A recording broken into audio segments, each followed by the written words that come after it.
तर पहा, मुख्यमंत्री एकनाथ शिंदे यांनी आरक्षणाचा गुलाल उधळला, जरांगे पाटलांना गुलाल लावला आणि या सर्व मागण्या मान्य केल्यात असं सांगितलं आलं. पण त्यानंतर त्याच दिवशी दुपारनंतर एक गोंधळ उडण्यात आला की काही बोलतायत की जरांगे पाटलांना फसवलं असं बोललं जातंय. हे प्रकार सर्व घडलाय काय हे काय कळायला मार्ग नाही. अनेकांचा गोंधळ मिळालाय. काही जण बोलतायत आरक्षण मिळलं, तर काही म्हणतायत नाही मिळत. तर नेमकं गोंधळ झालाय काय हे काही लक्षात येत नाही. तर पहा, मुख्यमंत्री एकनाथ शिंदे बोलले की मी अ, मराठा समाजाला टिकणारं आरक्षण देणार, असं मुख्यमंत्री एकनाथ शिंदे हे छत्रपती शिवाजी महाराजांची शपथ घेऊन बोलले होते. तर पहा, त्या दिवशी मागण्या मान्य केल्या असं बोललं जातं. त्या जो जार होता शासनाचा, जी जरांगे पाटलांची आता बाकीच्या अगोदर मागण्या पूर्ण केल्या, आदल्या दिवशी पण एक मागणी राहिली होती. ती मागणी होती सगळे सोयऱ्याची मागणी होती. तर ती सगळे सोयऱ्याच्या मागणीमध्ये उल्लेख केला होता, एक अगोदर जार आला त्यामध्ये उल्लेख होता की जे सगळे सोयऱ्याचा अर्थ होतो की लग्न विवाहातील असतील, पितृक सत्ताक एक असेल, अशा अनेक शब्दांची व्याख्या त्यात मांडण्यात आली त्या जारमध्ये. आम्ही मान्य करत असा जार होता तो. तर त्यानंतर तो जार आल्यानंतर एकनाथ शिंदे बोलले, साहेब मुख्यमंत्री बोलले की सर्वांना सवलती पण मिळणार आहे, त्यांना हे आरक्षण आम्ही मान्य करतोय असं बोलले. पण त्यानंतर दुपारनंतर एक गोंधळ उडला की नवीन जार आलाय आणि त्याच्यामध्ये की सगळे सोयरीची मागणी, त्यातून जे लग्न विवाहातील नातेसंबंध होते ते पण ते शब्द ते काढून टाकला असं अनेक जणांना बोललं जाते. पण जर हे सर्व गोष्टी पाहिल्या तर ही गोष्ट सर्व जर असा दगाफटका जर मराठा समाजाला केला, तर हा एकनाथ शिंदेवरती कायमचा गद्दारीचा शिक्का राहू शकतो का, हे पण लक्षात घ्या. कारण आम्ही तेवढंच, आम्ही कोणत्या पक्षाचं नाही, आम्ही आमचा कोणता पक्ष पण नाही. पण जर हे असं आमच्या समाजासाठी जो 70 वर्षापासून अन्याय होत होता, तो आज कुठतरी मान्य झाला, आम्हाला न्याय मिळत आहे, ह्यासाठी मराठा समाज जरांगे पाटलांच्या पाठीशी उभा आहे. पण नेमकं तुम्ही त्यांना कन्फ्यूज करताय का? जरांगे पाटलांना फूट पाडण्याचा प्रयत्न, मराठा समाजापासून फूट पाडण्याचा प्रयत्न करताय का? जरांगे पाटलांना अगोदर बोललं की सर्व मागण्या मान्य केल्यात, म्हणून जरांगे पाटील बोलले की आरक्षण सर्वांना मिळलं. आता कुणबी प्रमाणपत्र ह्याची तर ऑलरेडी मागणी मान्यच केली, त्यानंतर ते मिळणारच आहे.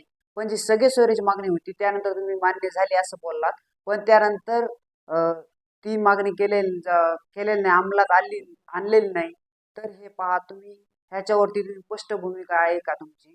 तर पहा, जे मुलीच्या वडील घरातील वडिलांकडे जे नातेवाईक नातेसंबंध असतात, त्याच्यामध्ये आजोबा असतील, पंजोबा आजोबा असतील, पंजोबा असतील, ह्यांना जर त्यांच्यामध्ये त्यांच्याकडे कुणबी प्रमाणपत्र असेल, तर हे त्या मुलींच्या मुलांना मिळेल का?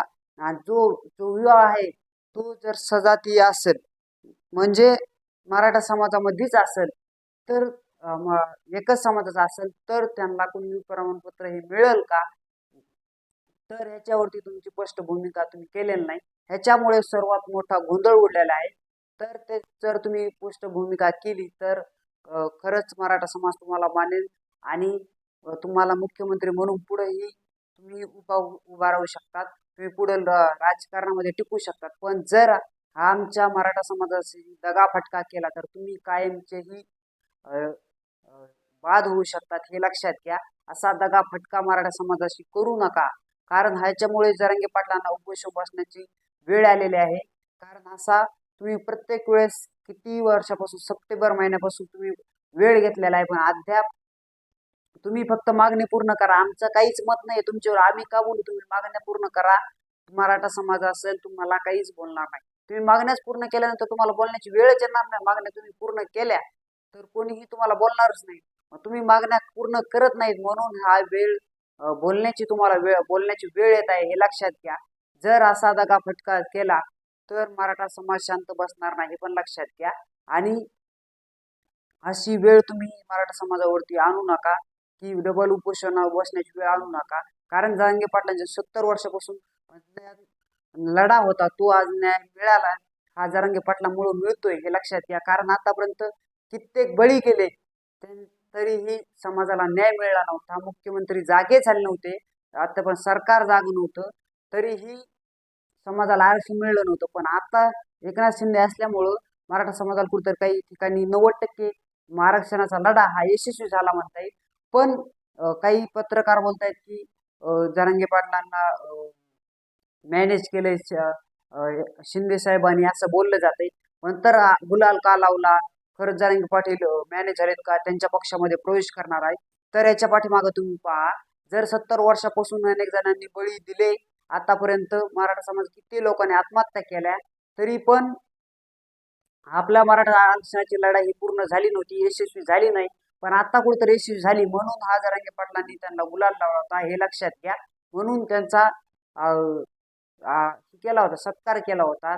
त्यांचं हे केलं होतं, म्हणता येईल की त्यांचं स्वागत केलं होतं. पण तुम्ही अनेकांनी असा गैरसमज केला आहे की जरांगे पाटलांना हे केलंय, शिवसेनेमध्ये पक्ष प्रवेश करणार आहेत का, असं काहीतरी अनेक जणांचा मतभेद आहे. अनेक पत्रकार बोलत आहेत, पण असं काही नाही. हा फक्त गुलाल कशामुळे लावला होता की जो आतापर्यंत 70 वर्षापासून आता एकही मागणी पूर्ण झाली नव्हती, म्हणून हा कुठेतरी आता न्याय मिळतोय, कुठेतरी आशाचा किरण मराठा समाजामध्ये प्रयत्न झाला होतोय, म्हणून हा आरक्षणाचा तो गुलाल लावला होता.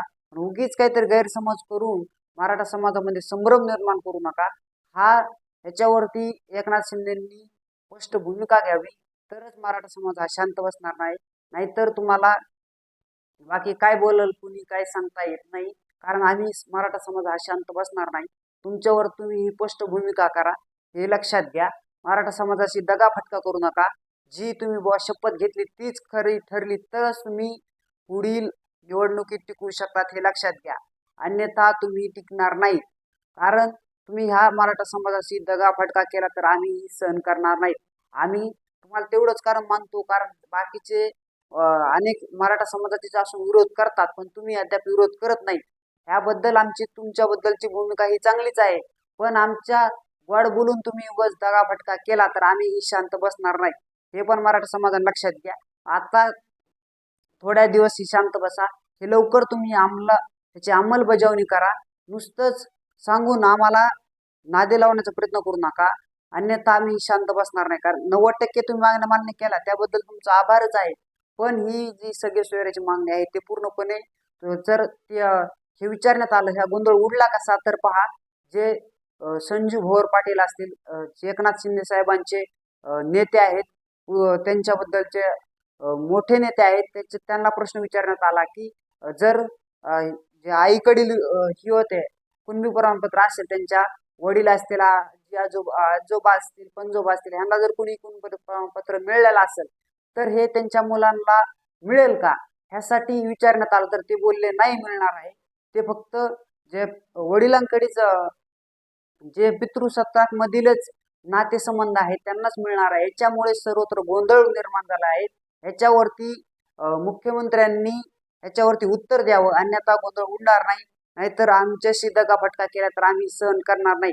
हे मुद्दामून तुम्ही जरांगे पाटलांशी आणि मराठा समाजाची फूट पाडण्याचा प्रयत्न करत असाल तर हे मराठा समाजाने लक्षात घ्यायचंय. कुणीही फूट पाडायची नाही. आपल्या समोर आपण सर्वांनी एकजुटीने राहायचंय. कारण आपण एकजुटीने राहिलो आतापर्यंत, तो म्हणूनच हा लढा यशस्वी झालेला आहे, हे लक्षात घ्या. कोणी काही सांगेल मीडियावरती, फक्त कशा समाजामध्ये कशी फूट निर्माण होईल, कसा तेढ निर्माण होईल, कशा जाती जातीमध्ये भांडण लागन, ह्याचा प्रयत्न मीडियावरती केला जातोय. ह्याच्यावरती पूर्ण सर्वांनी दुर्लक्ष करा आणि आपल्या भूमिकेवरती ठाम राहा. जरांगे पाटलांशी तुम्ही खंबीरपणे पाठीशी उभा राहा, तेव्हाच लवकर आपला हा लढा यशस्वी होईल, हे सर्वांनी लक्षात घ्या. कोणी काय बोलतंय याच्याकडे पूर्णपणे दुर्लक्ष करा. हा फक्त मराठा समाजाच्या विरोधात काही पत्रकार बोलत असतात, काही लोक बोलत असतात, यांच्याशी बिलकुल दुर्लक्ष करा आणि आपल्या जरांगे पाटलांच्या पाठीशी खंबीरपणे उभा राहा, ही सर्वांना हात जोडून विनंती करतो आणि इथंच थांबतो. जय हिंद, जय महाराष्ट्र.